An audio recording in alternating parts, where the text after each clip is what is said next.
So, where will the government send these seafarers for quarantine once they get off the cruise ship? We go above and beyond the headlines with health spokesperson Maria Rosario Vergere. Ma'am, thank you very much. Good evening. Welcome to the show. Good evening, ma'am. So, Yusek Vergere, where will these Filipino crew members be quarantined? And how many are they? 100? Still 100?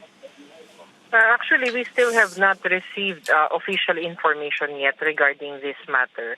But the government is already planning if they are supposed to arrive on this certain date. We are finding a place already where they can all be quarantined. Apparently, this would be about over 100 crew members of this ship. You're finding a place, so wala pa? And they won't be Uh, quarantined in any one of the quarantine facilities that have been put up by the government, or you're finding a hotel uh, to put Let them me in? clarify, Tia. Yes, I'm sorry. Let me clarify. There are assigned hotels for our overseas Filipino workers, and there are also quarantine facilities if and when they would show symptoms at all. So this would be discussed once official information will be received by the Department of Health.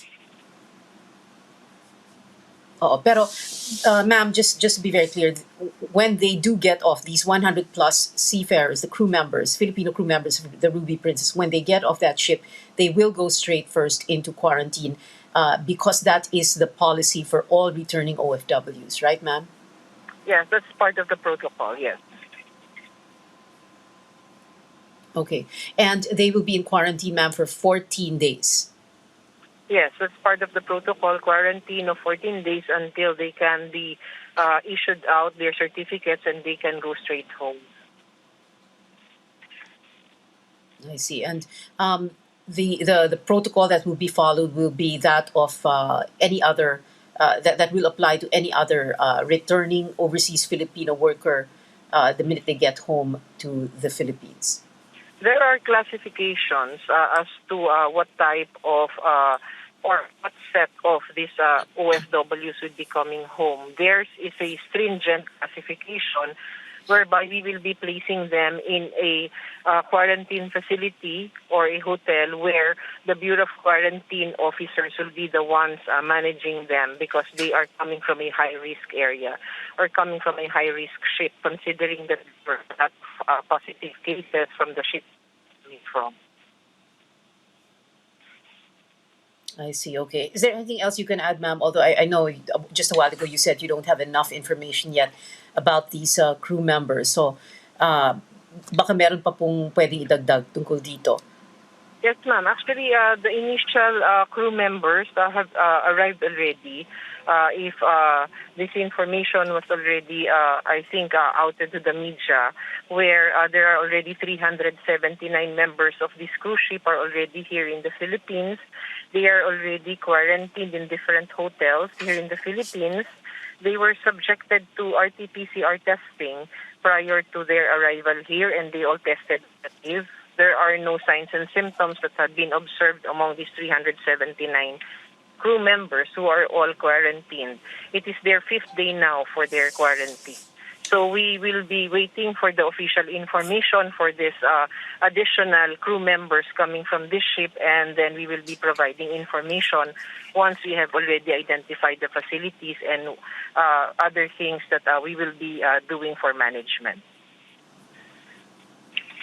So you said the fifth day of this 14-day quarantine for those that are already here, yung 379 na sinasabi po ninyo, ma'am. So you will just monitor them. Ma'am, I just wanted to ask just one other question. Every day the DOH comes out, and this is not about the ship, but about the numbers that you come out with, yung mga confirmed COVID cases. You give us the numbers. Are you able to tell us of the number that you report for the day, how many are in a hospital and how many are at home? Do we have that number available? Yes, ma'am, but I do not have it right now because I'm on the road. But yes, we have this disaggregation according to the different outcomes of our COVID positive cases, where we have those admitted, those at home, and those who have recovered. So that's part of the outcomes. We also have I have numbers here Okay. for the severe and the critical. I have less than 100. It is 52 and 30 respectively. And then we also have these mild cases, which are all in different facilities and also at home recovering. And this would comprise about 62% of all of those positive cases. So this information is included also in our paper, and we are monitoring the progress and the outcomes of our COVID positive cases. 60+% of the positive cases, mild cases, like you said. Are Yusek mild, yes.